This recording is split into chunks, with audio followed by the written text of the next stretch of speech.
Hi friends, இந்த வீடியோவில் நம்ம என்ன டாபிக் பார்க்க போகிறோம் அப்படின்னா ஆஃப்ஷோர் ஜாப்ஸ் பற்றி தான் பார்க்க போகிறோம்.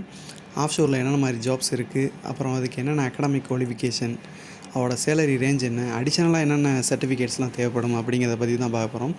எதுக்காக இந்த வீடியோ அப்படின்னா, நான் கொஞ்ச நாளைக்கு முன்னாடி ரொட்டேஷனல் ஜாப் அப்படின்னு சொல்லிட்டு நான் ஒரு வீடியோ போட்டிருந்தேன். அதில் வந்து நிறைய பேர் வந்து எனக்கு வந்து இன்ஸ்டாகிராமில் மெசேஜ் பண்ணியிருந்தாங்க. இதுக்கு வந்து என்னென்ன ரெக்குயர்மெண்ட்ஸ்லாம் தேவை அப்படின்னு. இன்ஸ்டாகிராமில் நிறைய மெசேஜ் நான் வந்து படிக்க தான் செய்கிறேன். பட் என்னால் ரிப்ளை கொடுக்க முடியல கரெக்ட் டைமில். கொஞ்சம் ப்ராஜெக்ட் வந்து கடைசி பொசிஷனில் இருக்குது. அதனால் என்னால் ரிப்ளை பண்ண முடியல. கூடிய சீக்கிரம் நான் வந்து எல்லாத்துக்குமே நான் ரிப்ளை பண்ணுறேன். ஓகே, அதுக்கு முன்னாடி இந்த சேனலுக்கு நீங்கள் ஃபஸ்ட் டைம் பார்க்குறீங்க அப்படின்னா சேனலை சப்ஸ்கிரைப் பண்ணிக்கிறீங்க. கூட இருக்கக்கூடிய பெல் ஐக்கனை கிளிக் பண்ணிக்கிறீங்க. அப்போ தான் நான் போடக்கூடிய வீடியோக்கள் அடிக்கடி உங்களுக்கு நோட்டிஃபிகேஷனில் வரும். எனக்கு வந்து பெரும்பாலும் இந்த ஆஃப்ஷோரில் வந்து இன்ட்ரெஸ்ட் கிடையாது. இது ஏன்னா நான் வந்து ஸ்டார்டிங்கில் நான் ஃபோர்மேனாக தான் ஒர்க் பண்ணேன். வெல்டிங் ஃபோர்மேனாக ஒரு 12 வருஷத்துக்கு முன்னாடி. அப்போ என் கூட வந்து ஒரு வயசான ஒருத்தர் வந்து ஒர்க் பண்ணியிருந்தார். அவர் வந்து அரம்கோ ஆஃப்ஷோரில் வந்து ஒர்க் பண்ணியிருக்காரு. 75 அந்த டைமில் 75ல் ஒரு 85 அந்த டைமில் வந்து ஒர்க் பண்ணியிருக்காரு. அப்போ வந்து அதை பற்றி நிறைய என்கிட்ட சொல்லுவார். பட் எனக்கு அதில் பெருசாக ஒன்றும் இன்ட்ரெஸ்ட் இல்லை. அதனால் வந்து நான் ஆஃப்ஷோருக்குலாம் வந்து பெரும்பாலும் ட்ரை பண்ண மாட்டேன். பட் வந்து குவைத்தில் இருந்து நான் முடிச்சுட்டு அதாவது என்னோடய ப்ராஜெக்ட் முடிஞ்சு நான் வந்ததுக்கப்புறம் நான் ஜாப் தேடிகிட்டு இருக்கும்போது எல்லா இடத்துக்குமே அப்ளை பண்ணிகிட்டு இருந்தேன். அப்போ வந்து ஒரு ரெக்ரூட்டர்லேருந்து ரிப்ளை வந்துச்சு.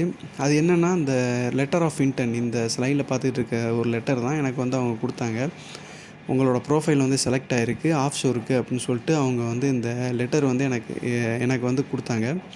நான் அதை ஃபில் பண்ணி திருப்பி நான் மெயில் பண்ணி அனுப்பினேன் அவங்களுக்கு. அனுப்புனதுக்கப்புறம் வந்து அவங்க எனக்கு கால் பண்ணாங்க. கால் பண்ணி உங்கள்கிட்ட வந்து H2S அப்புறம் போசி ட்ரைனிங் சர்டிஃபிகேட்ஸ்லாம் இருக்கா அப்படின்னு சொல்லி கேட்டாங்க. எனக்கு ஒன்றுமே புரியலை. அப்படின்னா என்ன அப்படின்னு கேட்டேன். இதெல்லாம் வந்து ஒரு சேஃப்டி சர்டிஃபிகேட்ஸ், இதெல்லாம் இருந்தால் தான் வந்து ஆஃப்ஷோருக்குள்ளே நீங்கள் இனிஷியலாகவே வந்து நுழைய முடியும் அப்படின்னாங்க. எனக்கு ஒன்றுமே புரியலை. அதுக்கப்புறம் நான் நெட்டில் சர்ச் பண்ணி பார்த்தா எனக்கு ஒரு தெளிவாக ஒரு விஷயம் ஒன்றுமே அதில் எனக்கு புரியலை. இது ஏன் அப்படின்னு. ஏன்னா பொதுவாகவே ஒரு கன்ஸ்ட்ரக்ஷன் சைட் இருக்குதுன்னு வச்சுக்கிறோமே, அது ஆன்ஷோராக இருக்கட்டும் ஆஃப்ஷோராக இருக்கட்டும், MEP கன்ஸ்ட்ரக்ஷன் ரிலேட்டடாக நீங்கள் எங்கே ஜாப் போனாலும் அங்கே வந்து சேஃப்டி இண்டக்ஷன் கிளாஸ் வந்து எடுப்பாங்க. ஏன்னா அந்த சேஃப்டி இண்டக்ஷன் கிளாஸ் அப்படிங்கிறது ரொம்ப முக்கியம். ஏன்னா உயிர் சேதங்கள் எதுவும் ஏற்படாமல் இருக்கிறதுக்காக எடுக்கக்கூடிய ஒரு சேஃப்டி இண்டக்ஷன் கிளாஸ் தான். அதுவும் பெரும்பாலும் வந்து ஃப்ரெஷர்லாம் வந்து போனால் அவங்களுக்குலாம் வந்து தெரியாது. ஏன்னா சும்மா சாதாரணமாக நம்ம நடந்து போயிட்டு இருக்கும்போதே தடுமாறி விழுந்துட்டோம் அப்படின்னா கைகாலில் அடிபடுறதுக்கு கூட வாய்ப்பு இருக்குது. அதனால் வந்து ஒரு சைட்டுள்ள எந்த மாதிரி நம்ம பிஹேவ் பண்ணணும் அப்படிங்கிற எல்லா விஷயமும் அதில் சொல்லி தருவாங்க. இதுதான் நார்மலாக இருக்கக்கூடிய சேஃப்டி இண்டக்ஷன் கிளாஸு. பட் இவங்க இதுக்கு தனியாக இது வந்து சும்மா இன்டர்னலாக வந்து அந்த நம்ம எந்த கம்பெனியில் வேலைக்கு போகிறோமோ அந்த கம்பெனிலேயே நம்மளுக்கு கொடுப்பாங்க.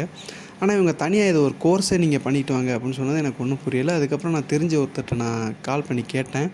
அப்போ தான் அவர் சொன்னார், ஆஃப்ஷோருக்கு வந்து பேசிக்காக H2S ட்ரைனிங் வேணும், அப்புறம் போசிட் அப்படின்னு சொல்லக்கூடிய அந்த சர்டிஃபிகேட்ஸும் வேணும் அப்படின்னாரு. இந்த போசிட் கோர்ஸ் வந்து ஒரு காம்பினேஷன் ஒரு பேக்கேஜ் மாதிரி வரும். போசிட் அப்புறம் ஃபுயேட் அப்புறம் ஹுயேட் அந்த மாதிரி வரும். இதில் போசிட் அப்படிங்கிறது இதோட ஃபுல் ஃபார்ம் வந்து இதில் போசிட் அப்படிங்கிறது வந்து tropical basic offshore safety induction emergency training and emergency training அப்படின்னு சொல்கிறாங்க. இந்த கோர்ஸ் வந்து எதை பற்றி கவர் ஆகும் அப்படின்னா, இந்த ஆஃப்ஷோர் இன்ஸ்டாலேஷன், அதாவது எக்யூப்மெண்ட் இன்ஸ்டாலேஷன் அப்போ வரக்கூடிய இஷ்யூஸ், எமர்ஜென்சி ரெஸ்பான்ஸ், அதை பற்றின நாலேஜ், அப்புறம் ஹெலிகாப்டர் வழியாக வந்து இன்ஸ்டால் பண்ணக்கூடிய விஷயங்கள், இதை பற்றின சேஃப்டி எல்லா விஷயமும் வந்து இதில் வந்து சொல்லிக் கொடுப்பாங்க. அடுத்து T48 அப்படிங்கிறது வந்து tropical further offshore safety emergency training அப்படின்னு சொல்கிறாங்க. அடுத்து tropical helicopter under water escape training, இதுதான் வந்து T8 அப்படின்னு சொல்கிறோம். இது எல்லாமே வந்து அடிஷ்னலாக நம்மளுக்கு தேவைப்படக்கூடிய ஒரு சர்டிஃபிகேட்ஸ். இது இருந்தால் தான் வந்து ஆஃப்ஷோரில் வந்து ஒர்க் பண்ண முடியும் அப்படின்னு சொல்கிறாங்க.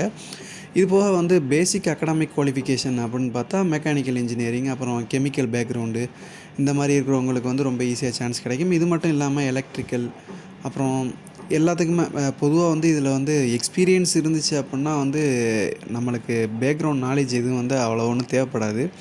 மீன்ஸ் ஒரு டிகிரி தான் இருக்கணும் அந்த மாதிரி ஒரு விஷயம் கிடையாது. எக்ஸ்பீரியன்ஸ் இருந்தாலே போதும்.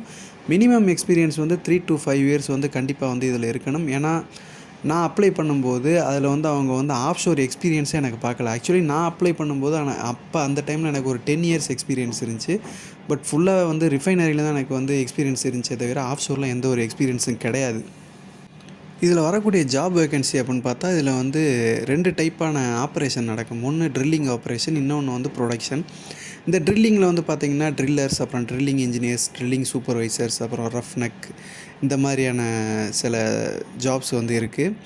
மற்றபடி வந்து இந்த ப்ரொடக்ஷனில் பார்த்தீங்கன்னா அதில் நிறைய இந்த ஃபிட்டர்ஸ், அப்புறம் சாதாரணமாக மெக்கானிக்கல் டெக்னீஷியன்ஸ் இந்த மாதிரியான ஜாப்ஸ் கூட வந்து இதில் கிடைக்கும்.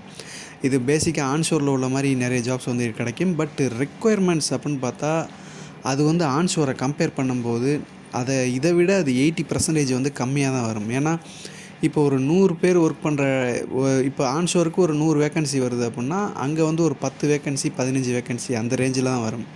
ஸோ அதனால் வந்து அவங்க உள்ளே போகிறதுக்கு வந்து காம்படிஷன் கொஞ்சம் ஹெவியாக இருக்கும். ஏன்னா சிலர் வந்து ஆஃப்ஷோரில் எப்படியாச்சும் ஒரு என்ட்ரி லெவல்லையே வந்து எங்கேயாச்சும் ஒரு எக்ஸ்பீரியன்ஸ் எடுத்திருப்பாங்க. ஸோ அதனால் வந்து அவங்களுக்கு சான்ஸ் கிடைக்கும். நான் வந்து கடைசியாக ரீசெண்டாக ஒரு 1 மந்த்துக்கு முன்னாடி வந்து கேரளாவில் வந்து லிட்டில் ஃப்ளவர் இன்ஜினியரிங் காலேஜ் அப்படின்னு சொல்லிட்டு ஒரு இன்ஸ்டியூட் இருக்குது. அங்கே தான் எல்லா கல்ஃப் இன்டர்வியூமே நடக்கும். அங்கே ஒரு ஆடு ஒன்று போட்டிருந்தாங்க. நான் எதார்த்தமாக லிங்க்டின்ல தான் பார்த்தேன். அதுக்கு வந்து ஆஃப்ஷோருக்கு நிறைய வேக்கன்சி தேவைப்படுது. 42 டேஸு ஆஃப், 42 டேஸ் ஆன் அப்படிங்கிற மாதிரி நிறைய வேக்கன்சி வந்து போட்டிருந்தாங்க. அது எத்தனை பேர் போனாங்க, எத்தனை பேர் செலக்ட் ஆனாங்க அப்படிங்கிறது எனக்கு தெரில. பட் இந்த ஆஃப்ஷோரில் இருக்கக்கூடிய நிறைய நெகட்டிவ் பாயிண்ட்ஸ் என்ன அப்படின்னா, வேலை வந்து ரொம்ப ஃபிசிக்கலாக இருக்கும். ரொம்ப ஃபிசிக்கலான ஜாபு, ரொம்ப டேஞ்சரான ஜாப் அப்படின்னு சொல்லலாம். அங்கே ஒர்க் பண்ணக்கூடிய எல்லா க்ரூவுக்குமே வந்து ஒரு என்ன சொல்கிறது, அது எந்த க்ரூ வந்து ஒர்க் பண்ணாலும் நான் சொன்ன அந்த 3 சேஃப்டி சர்டிஃபிகேட்ஸும் கண்டிப்பாக இருக்கணும் அப்படின்னு சொல்கிறாங்க. ஸோ கண்டிப்பாக வந்து அது ரொம்ப ஒரு ஹசார்டஸான ஒரு இடம் தான் அது. ஆஃப்ஷோர் அப்படிங்கிறது ரொம்ப ஈஸியாக வந்து வேலை கிடைக்கிறதும் ஈஸி கிடையாது. அப்படி வேலை கிடைச்சாலும் அங்கே நம்ம வந்து நம்ம பெர்ஃபார்ம் பண்ணுறதும் கொஞ்சம் கஷ்டம் தான். ஏன்னா ஜாபும் ஃபிசிக்கலான ஜாபு, அதே டைம் ரொம்ப ஹசார்டஸான இடம் வேறு.